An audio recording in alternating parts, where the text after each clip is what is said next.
Now, Australia is marking 25 years since the government lifted a ban on gay men serving in the Defence Force. A new exhibition has opened in Sydney detailing the history of LGBT military service since World War II.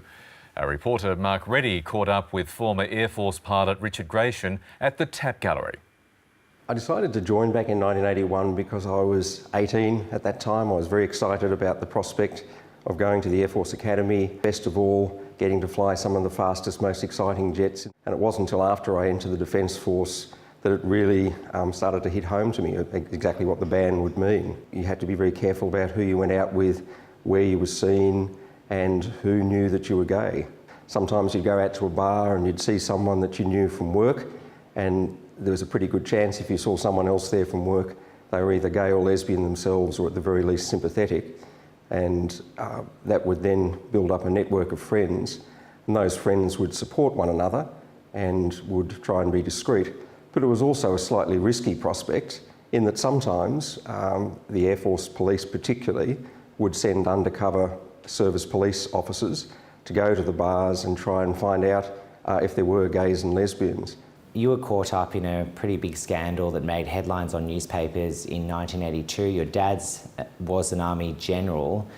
Can you tell us a bit about that? Someone who was 2 years ahead of me at the academy had been reported by his colleagues on his course as being a homosexual. And so the Air Force sent in the Air Force Police to investigate, and this person was put under an enormous amount of pressure over several days' worth of interviews to name names. And the service police then interviewed all of those people, including me. And there was a recommendation then made by the Air Force that 4 cadets, including myself, should be discharged from the Air Force. We, somewhat unusually, chose to fight that, and it resulted in a process whereby it ended up with the police investigation being put under scrutiny.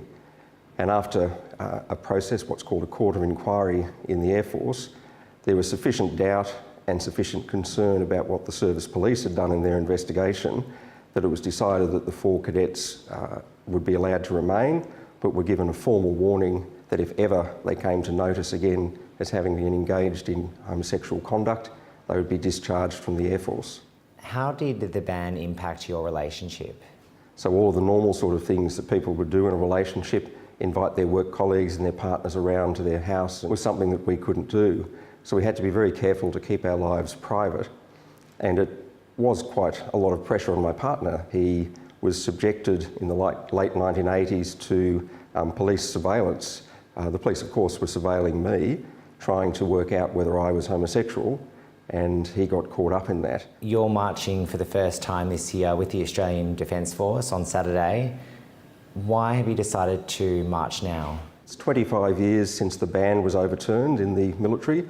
So it's 1992 that gays and lesbians were finally allowed to serve openly in the military. So that's a very important anniversary, and of course it's the 40th anniversary of Mardi Gras itself. It's going to be a great weekend.